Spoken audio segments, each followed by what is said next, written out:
to Fierce Goddess TV. I'm Kate. I'm Jess. So today for you guys, we're going to be talking all things cacao. It's become very popular, the cacao ceremony. This is not what we're doing today, but we're going to be chatting about why you should probably be substituting your regular hot chocolate for this drink.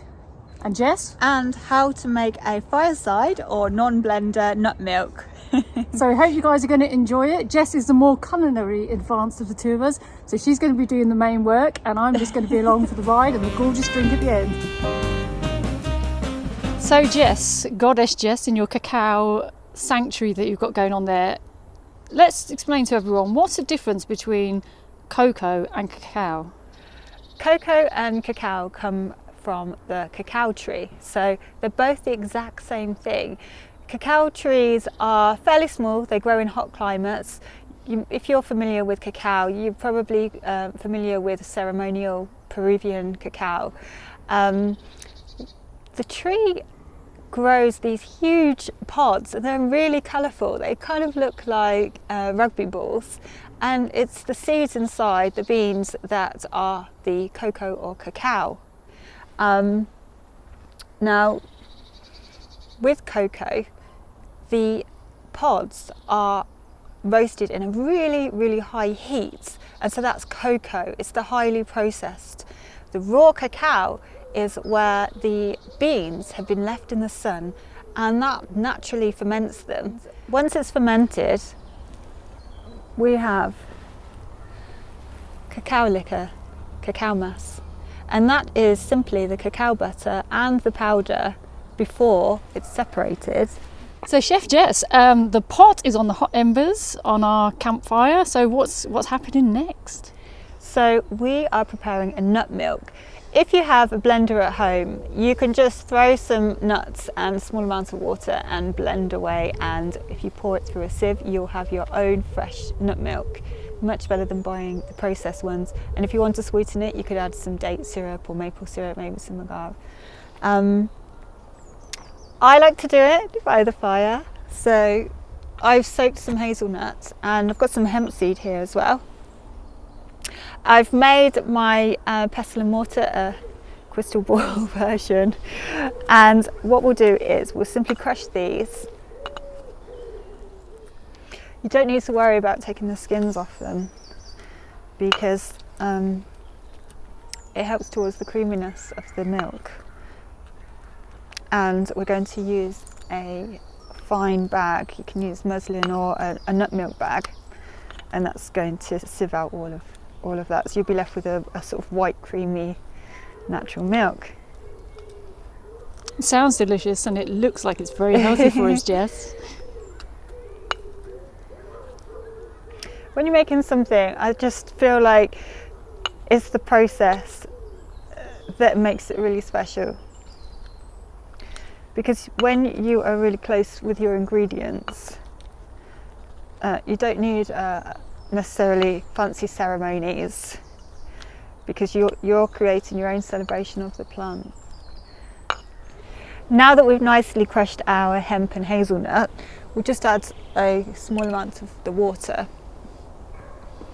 I like to use an alkaline water, and we just carry on mulching that and it'll start to get creamy.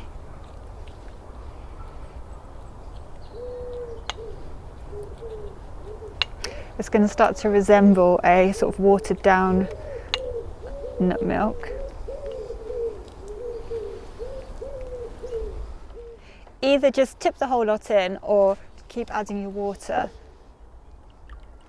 and pouring. We don't always need blenders.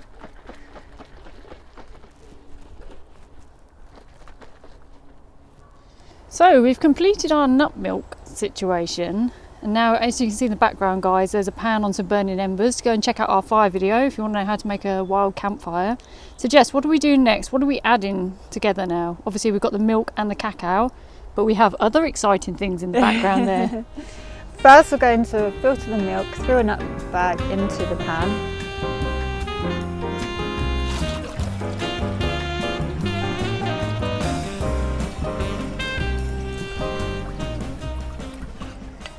So I'm going to add the raw cacao. And approximately how much are you putting in compared to the milk, Jess? Or is that all to do with personal taste? Yeah, feel it with your heart. You know, probably about 1 heaped teaspoon for each person. So this is about 2 large cupfuls. If you want to add extra calcium and a kind of a roasty, indulgent taste, you can add some carob.